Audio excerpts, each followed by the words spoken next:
How is everyone anyway? What's going on? I'll tell you what I would like to talk to people about, and I'm trying to get a guest to speak to me about this with, is the Vibecession. So this is massive, right? People feel really strongly about this, and I find myself, you know, I do understand both sides for sure. Is there a Vibecession? You know, is there a perfect? Is there a recession that, or not a recession, but you know, economic problems that cannot just be seen just with typical measures, you know. Probably pointless pushing him, but I like to push if I. Whoops. Come on. Yeah. So, is there a recession or a downturn or problems of some kind that can't be seen with conventional measures? And this is in the US economy, right? So you got to bear that in mind, because the US economy, like my economy, it doesn't apply in the UK. And the reason it doesn't apply in the UK is because in the UK, all of the economic indicators are bad or, well, let's say mediocre at best. Right, so nobody's saying, oh, there's a recession that people can't, you can't see with traditional indicators. No, you can see the problems with traditional indicators in the UK, right?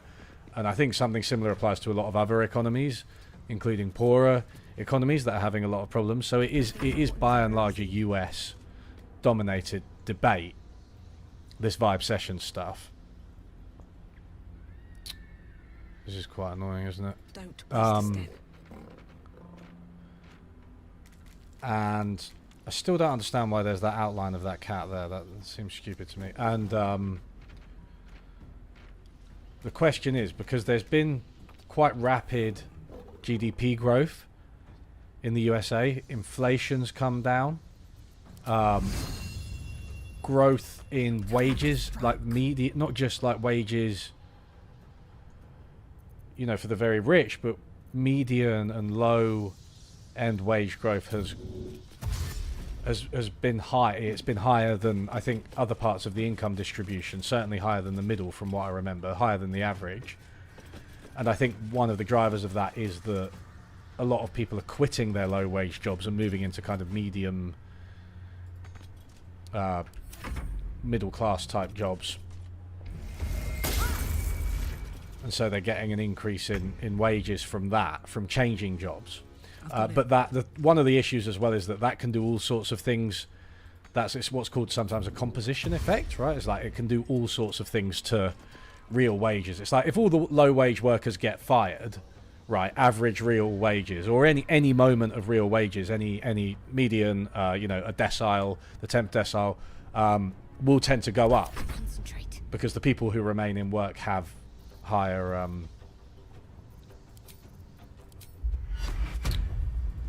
higher wages.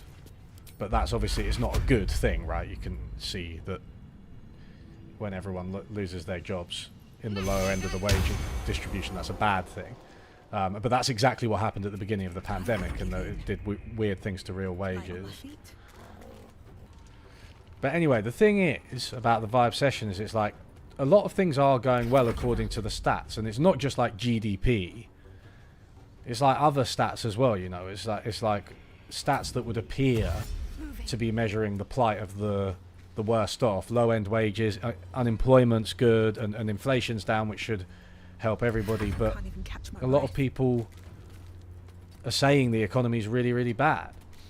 And one of the things that's really weird about it, right, is that if you ask people subjectively, how are you doing subjectively? How is your financial situation? Not like a hard measure, not just like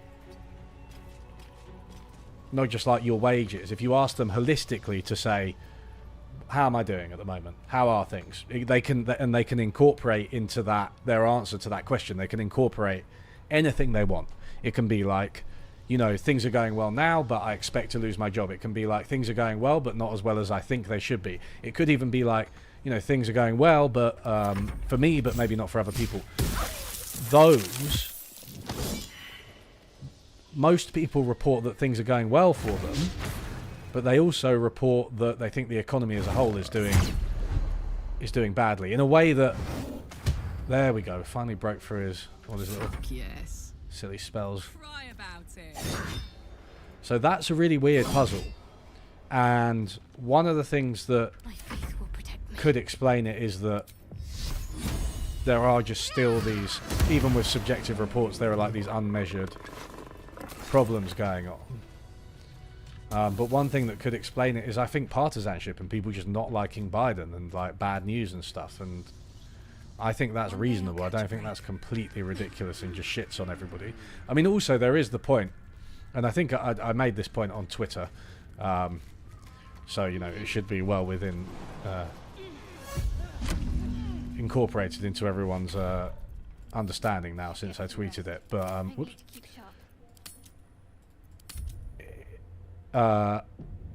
Obviously, with any statistic, you are looking at like some kind of average, and if you're looking at some kind of average,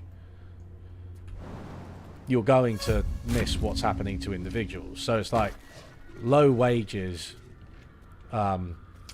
could be the lower half of the income distribution, or the lower quarter or the lower tenth could be increasing. People could be doing better than they were on average within that low part of the income distribution, but there could be loads of people like losing their jobs or struggling in one way or another. Like, that is just statistics. So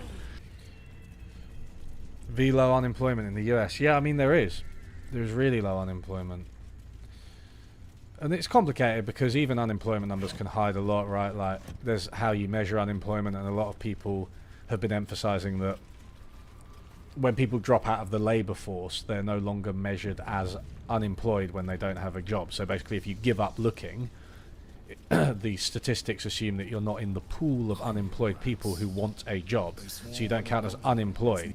But yeah, like, sometimes it just feels like some people on the left, they feel like they act like all of systematic economic analysis and like graphs and charts that isn't Marxism or like some other form of leftism, because that's accepted, but anything that's done from any other perspective, including and especially one that's saying like some things are going quite well at the moment in this place or time, all of that is assumed to be some kind of like capitalist plot.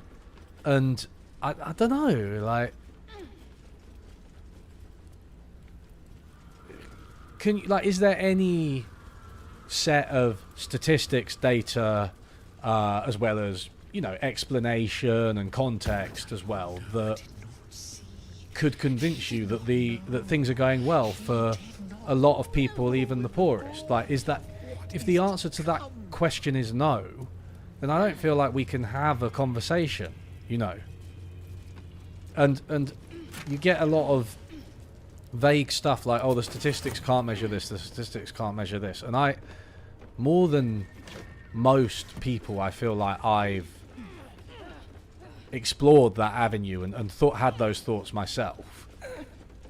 Like, if any of you have watched my video about Steven Pinker and new optimism, right, like, you know, poverty going down, line goes up, therefore things are good, then you'll know that I really do take that kind of critique of statistics seriously. But it's like, that doesn't amount to a wholesale rejection of statistics, it's just putting them in their place. And it feels like a lot of people on the left reject statistics unless, and also this is the inconsistency, right, because it's one thing to reject, if you were like, look, I take a massively radical stance, I'd say, and I think John Gray, maybe someone like this, a massively radical stance, I really don't think quantitative data can help us at all in humanities and social science.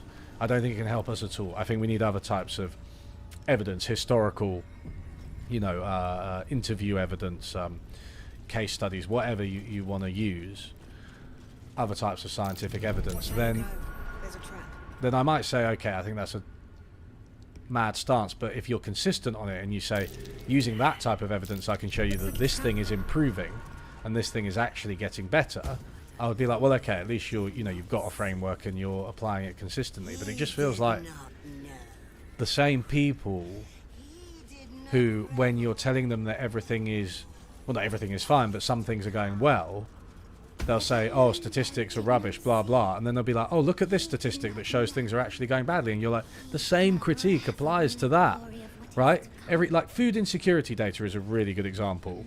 I think the food insecurity data... Food insecurity is obviously a horrible thing, and it exists even in rich countries, not to mention poor countries. But there are some pretty strong critiques of the food insecurity data. I think, like, from the off the top of my head, and honestly, if anyone knows more about it, correct me, I might be talking nonsense, but I think it tends to count obese people as food insecure because they're not getting the right types of calories and stuff. And while obesity is a problem with structural causes, I don't think it's the same as food insecurity. When you say food insecurity, somebody thinks someone who just is going to bed hungry, right? Or thinks they're going to go to bed, credibly believes they're going to go to bed hungry tomorrow, right? That's food insecurity to me. And I think you see the same leftists who believe in the Vibecession, who think that there's nothing is going well, and reject data in that context. They might cite the food insecurity data in another context. And I just think, we've got to be more careful and rigorous in how we use statistics, and it's a massive problem among left-wingers, actually, to be honest with you. And look, this is me contrasting the left with, like, the centre-left, by the way. I'm not saying, like, obviously right-wingers, people on the extreme right, I'm not saying that they use statistics properly. Obviously, we know that they've completely departed reality in most cases, but let's not follow them, eh? Anyway, that was a general all-purposes rant about the Vibecession.